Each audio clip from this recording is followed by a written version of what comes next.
Hi, my name is Christy. Welcome back to my channel where I take old things and turn them into new things. And guys, the old thing that I am transforming today is a bed sheet.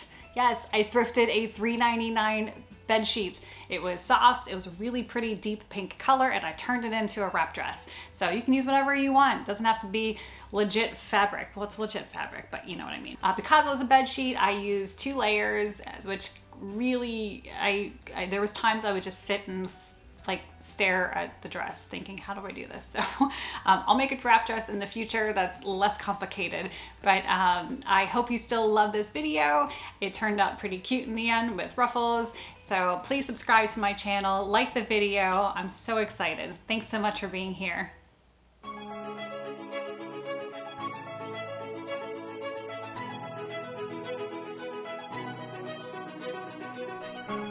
Here is the bed sheet in all of its rippling, glorious, slow motion fabric. I am once again using tissue paper as a high-tech method for my amateur draping. I mean, it does work. So here I am just making some marks for a simple wrapped bodice. I am using thin dry erase board tape on my dress form as guides for the crisscross front. And this time I remembered to put my bra on my dress form for a more accurate fit. Once happy with my markings, I am just making them straight and not so sketchy sketch. And add a 1/2 inch seam allowance. A lot of patterns call for 5/8 seam allowance, and I don't know why, because I feel like that's just a waste of fabric. And if you do any thrifting projects, sometimes you need every inch of that fabric. Please leave me a comment if you know where this 5/8 standard came from. I ran out of the yellow tissue paper, so I'm continuing to the back bodice with blue tissue paper. And I'm doing it the same way as the front, marking all of my lines with a Sharpie, and then since it'll be one piece, I'm labeling it with the word fold to remind myself to cut it out on fold. And then I got a visit from a giant shaggy bear, or my dog Rosco, who is in desperate need of a haircut. But that's a whole different video, so for now I'm just going to cut out the back bodice. Now that the bodice pieces have been cut out, I move on to patterning the skirt from a wrap dress I already have. I am going to see what a T-length skirt will look like, so I'm measuring from the waistline down 32 inches, hello, plus 1 inch for seam allowance for a total of 33 inches. As it turns out, stretching the waistband wasn't completely necessary, but you know, it's what I did. So there it is. From the waistband that I just measured, I am marking down that 33 inches all along the bottom of the skirt. Stop laughing at my old lady gardening kneeling pad. Sewing's hard on your knees. With the back skirt pieces cut out, I have flipped over my dress so I can do the same thing and pattern the front 2 panels to create that overlapped look for the wrap skirt.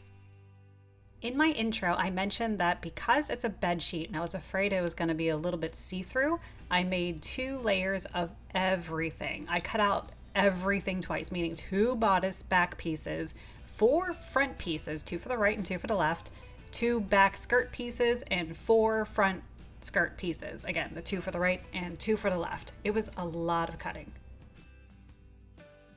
And more cutting. I decided to add sleeves for the wrap dress, and I'm patterning those sleeves from a dress I already have.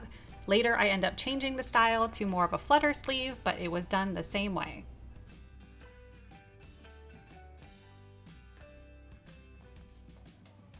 Rosco. Rosco, come here. You were such a little bum.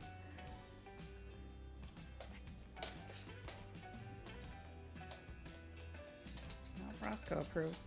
With the cute distraction removed, next step is to attach the top pieces to the bottom pieces, and I'm going to start with the back piece first.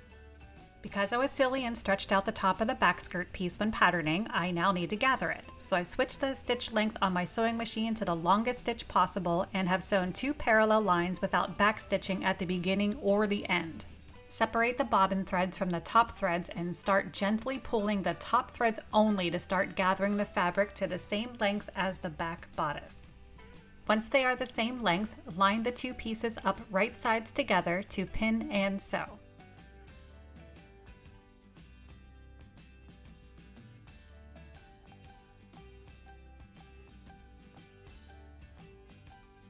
This time be sure to backstitch at the beginning and the end. Since I wasn't patterning the bodice and skirt from the same dress, they ended up being just a little bit off, so quick fix to just line them up and cut off the excess. And I wanted to add a curve at the bottom. I am using that same curve and the piece I cut off as a template so I can cut out the other pieces to match. Now that they are the same length, line up with right sides together, the right bodice pieces to the right skirt piece, and so. Then do the exact same thing to the left pieces. And finish the raw edges with your serger or a zigzag stitch. Now that the tops are attached to the bottoms, we can put it together at the sides. Keep about a 2-inch gap on one side of the waist to fit a strap through. This can be done on either side, it just depends which way you want the wrap dress to close. I've marked my 2-inch gap with a few sewing clips. Be sure to backstitch several times at the beginning and end of the 2-inch gap to make it extra secure.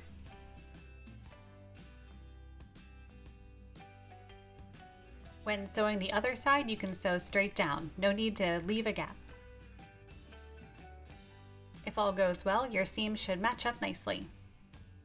Then do all of that all over again to make the lining dress, and make sure that the gap lines up when they are placed right sides together. I moved my sewing clip as a reminder. Now that I've made a full dress and lining dress, I face them right sides together and will sew the front bodice pieces, I think. Let's give this a go. Sew both front bodice pieces together and the back neckline. And attach at the shoulders. Cut 3-inch wide strips that when folded over and sewn will become 1-inch straps. For a finished edge, I am tapering the stitching in at one end, leaving the other end open to turn it inside out. Trim down the edges, and I am attempting my loop turner again. This time I have better luck. Do this whole strap method twice, one with a shorter strap and one with a longer strap.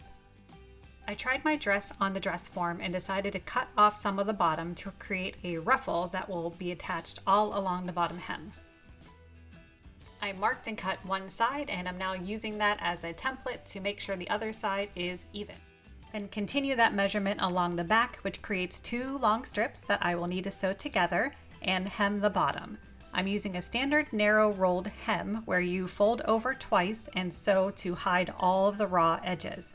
This took forever, so long that my camera placed it in 2 separate segments.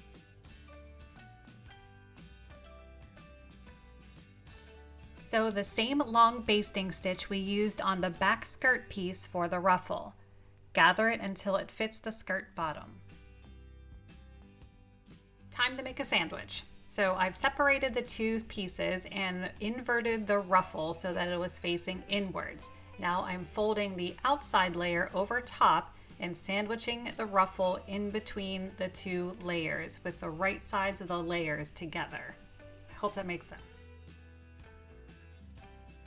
Carefully sew along the edge, checking every so often to make sure it is being sandwiched together properly and that the ruffle is laying flat. Double check all went well by turning it inside out to see if the ruffle hangs freely. I forgot to attach the straps, so before I close up the rest of the skirt, I need to attach the short strap to the outside and then the longer strap on the inside. Definitely sew several times over the straps since these straps will be yanked on to create that cinched in waist. I was able to sew one of the straps the correct way by sandwiching it in between the 2 layers, right sides together, just like we did for the ruffle. Sew several times back and forth, making sure we leave a gap to turn it right side out.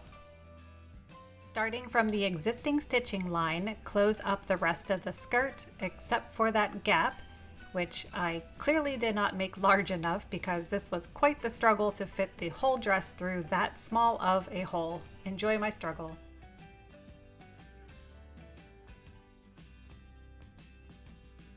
Finally, even the fabric looks tired. Moving on to the sleeves, I have already sewn the bottom edge of the sleeve with a narrow rolled hem just like we did for the bottom of the ruffle.